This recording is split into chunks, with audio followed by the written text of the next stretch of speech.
We thank you for coming, taking your time to expose bad choices so we can make better choices and hopefully the best choices. Today we're going to ask this question: is the United States government aid successful? Is it really the best choice? So we're going to go back and think on past political promises. Liberal Democrat Roosevelt's New Deal, which encompassed three parts: relief for the unemployed and the poor, recovery from the economy, and reform so it never happens again. 1932, and it didn't work. The Liberal Democrat Lyndon Johnson's 1960 Great Society, War on Poverty, Medicaid, Medicare. He's going to annihilate poverty. Didn't work. Republican President Hoover, conservative Republican President Hoover, in 1930 said he was going to change the unemployment rate and help the poor, and he started building the Hoover Dam, the stimulus to get the economy going, and that didn't work. So think on these facts for a moment. There have been 49 economic recessions, panics, or depressions since 1776, or one in every 5 years. The results, of course, were increased unemployment and increased poverty. Deuteronomy 15:11 says the poor will never cease out of the land. Now, if the Bible is true, they're giving us promises they really can't live up to. Now think on this: the government parties promising to fix poverty and unemployment are the same government parties that did not prevent it. And most of the time, they caused it. And think on this: James Madison, founding father, charity is no part of the legislative duty of government, of federal government. Ben Franklin, the best way of doing good to the poor is not making them easy in poverty, but leading them out of it. Now, I'm going to give you some things for your consideration about government aid. Before the New Deal, before the war on poverty, financial relief for the poor and unemployed was the responsibility of families, private charities, churches, and local governments who got the money from property taxes to help the poor. But the poor had to work to get that money if they could work. So, consider this. Before the New Deal, unwed births, unplanned births were 9%. Before the war on poverty, they had moved up to 10%. Today, unplanned births are over 40% of births. Now, consider this. Before the New Deal, 91% were married. Before the war on poverty, 89% were married. They dropped down a couple of percentages, according to the Census Bureau. Today, less than 50% of Americans are getting married. Now, consider this. Before the New Deal, child poverty was 20%. And before the war on poverty, it was still 20%. According to the USA Today, this year, 2014, child poverty now is 23%. Obviously, this war on poverty has not accomplished what they said they would do. Now consider this. Child poverty in a single family home today, 60 to 71% live in poverty, depending on the survey that you accept. So a child that is brought up in a single parent home has a 71% chance of growing up in poverty. But consider this. Child poverty rate in a married household today is 9%. Even though less than 50% are getting married, the poverty rate in a married household is 9%. Now, consider this. Child poverty of high school dropouts, whether they are married or not married, is 83%. So if you are the child of a high school dropout, you have an 83% chance of growing up in poverty.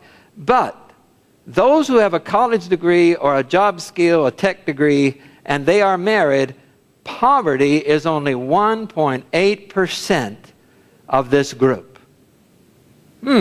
That's the Heritage Foundation and the Bureau of Census. So the conclusion of this consideration about government aid: marriage and training for a job skill is winning the poverty war without government aid. Consider this also, that taxes saved from the government handling aid leaves you more money to help your family and those poor in your family. And giving most poor folks a hand up rather than a hand out brings them out of poverty.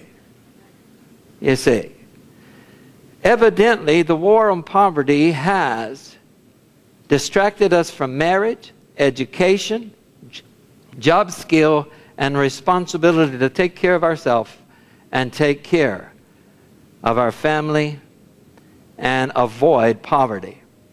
So we need to give people a hand up instead of a hand out and lead them out of poverty.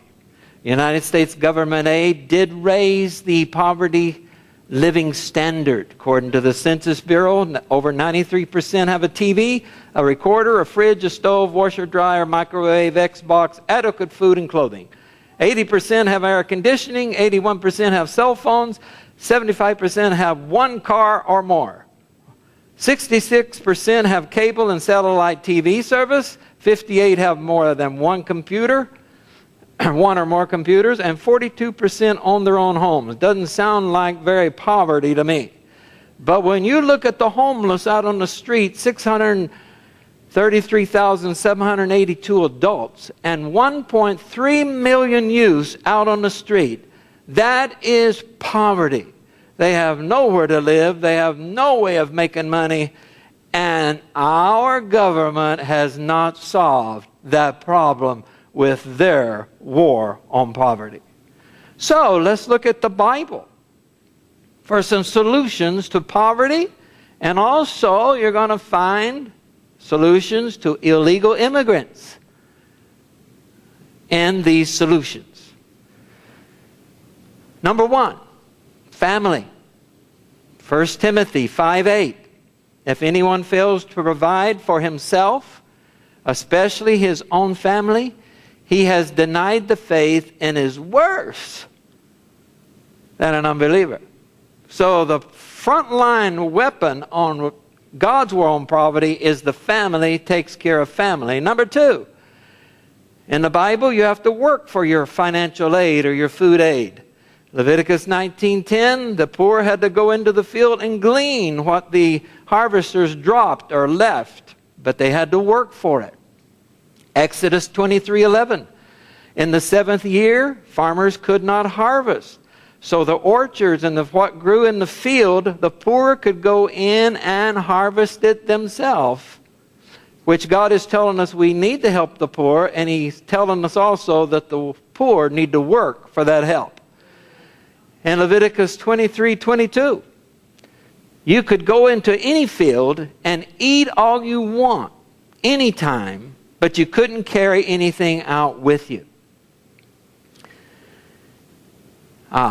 That's in Deuteronomy 23, verses 24. And in Matthew 12:1, Jesus used this. He went into the field and grabbed wheat kernels. That's tough to eat. And they accused him of working on the Sabbath because he took grain and ate it, according to the Scriptures. Luke 16:3. gives our first condition of the poor. The servant cheated his master, and he got fired, and he was ashamed to beg. In 1835, the blind man who was created with a handicap and was poor, he went out and begged. The poverty family, much food is in the tillage of the poor. Here is a family that's working, and they have food, but they're just not rich like some people are rich in Proverbs 13:23. That is the third condition of poor, and probably the most popular one. And the fourth one is ruin comes through bad judgment. People make bad judgments, or injustice, where people come and steal from them, and it keeps them poor. 2 Thessalonians 3:10, the New Testament backs up this work ethic. So number 3 is work. If any man doesn't work, neither should he eat. Work with your own hands, so you may lack nothing. 1 Thessalonians 4:11. So the third principle of God's solution is work. And work diligently and work hard, or you shouldn't eat. And your tummy will drive you to work. Here is the fifth source of poverty.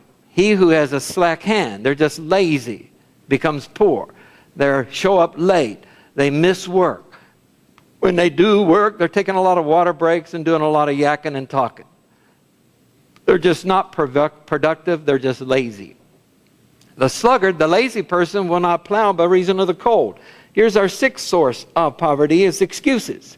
They have an excuse. Well, you know, I was born in the wrong neighborhood, the wrong family, whatever.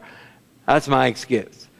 And he will beg in the harvest and have nothing. Why? Because the people in Proverbs 20 verse 4 saw what he did, and they wouldn't give him anything even if he begged, because he could have provided for his own self. Numbers 15:16. One law and one custom shall be for you, the citizens of the land, and the immigrant, the stranger. You can't bring in your own laws. You can't bring in your own customs. You got to go with the customs and laws of the nation. So, aid recipients can clean hotels. They can harvest the farmer's field. They can mow lawns and clean swimming pools. And in doing that, while they're getting government aid, they will reduce illegal immigrants because there won't be any jobs. These guys that get financial aid will be working. So the Bible advises marrying, having a family, being loyal to it, taking care of it, an education, getting a job skill, and working, and you will be financially successful, and you will be 98.2% of Americans that will avoid poverty and will never have to have government aid. The Bible confirms these choices, and the Bible declares that these are the best choices. Marry, be loyal to your family, take care of your family, get an education, get a job skill, work hard, and you will be successful, and you will make the best choice on the war of poverty.